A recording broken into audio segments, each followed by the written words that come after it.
আসসালামু আলাইকুম সম্মানিত দর্শক শ্রোতা, সবাই কেমন আছেন? আশা রাখি সবাই ভালো আছেন। সরকারি চাকরিজীবীদের ভাতা বাড়িয়ে প্রজ্ঞাপন জারি করা হয়েছে। এখানে যেসব সুবিধা থাকবে, এখানে যুগান্তর পত্রিকায় কী বলেছে সুবিধা সম্পর্কে আপনাদের মাঝে জানিয়ে দিব। আশা করি ভিডিওটি মনোযোগ সহকারে শেষ পর্যন্ত দেখার চেষ্টা করবেন।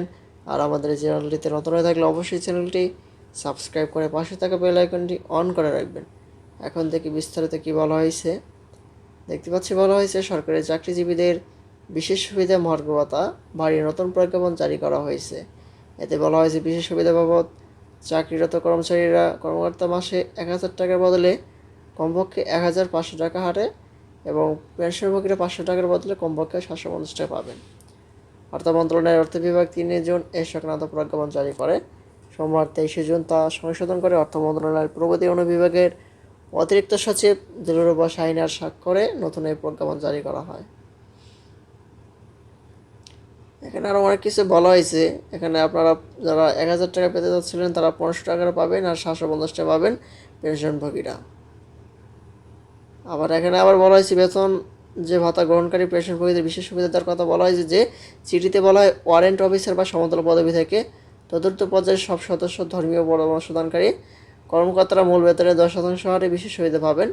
আর সার্জেন্ট ও সমতুল্য পদবীর এবং তাদের নিচের পর্যায়ের কর্মচারীরা পাবেন মূল বেতনের ১৫% বিশেষ সুবিধা। জিএসআইয়ের আওতায় পেনশনভোগীরা বিশেষ সুবিধা পাবেন সরকারি বেসরকারি কর্মচারীদের মতোই।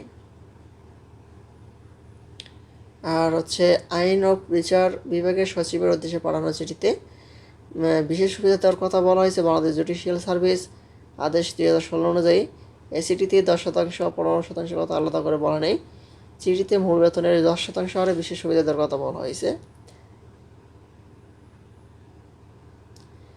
আইন ও বিচার বিভাগের সূত্রে জানা গেছে বাংলাদেশ জুডিশিয়াল সার্ভিস আদেশ অনুযায়ী যারা বেতন ভাতা পান তারা চাকরি শুরু করেন উচ্চতর গ্রেডে, তারা এখন ১০% হারে বিশেষ সুবিধা পাবেন। এর বাইরে যারা কাজ করছেন তারা মন্ত্রণালয়ের কর্মচারী, যারা ১৫% বিশেষ ভাতাই পাবেন।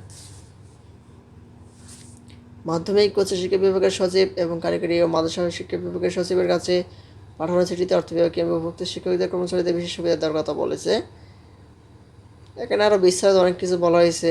এই সরকারি চাকরিজীবীদের যে বেতন বাড়ানো হয়েছে সেটাই সর্বশেষ আপডেট। পরবর্তীতে নতুন কোনো আপডেট নোটিশ আসা মাত্র আমাদের এই চ্যানেলটিতে পেতে অবশ্যই চ্যানেলটি সাবস্ক্রাইব করে রাখবেন।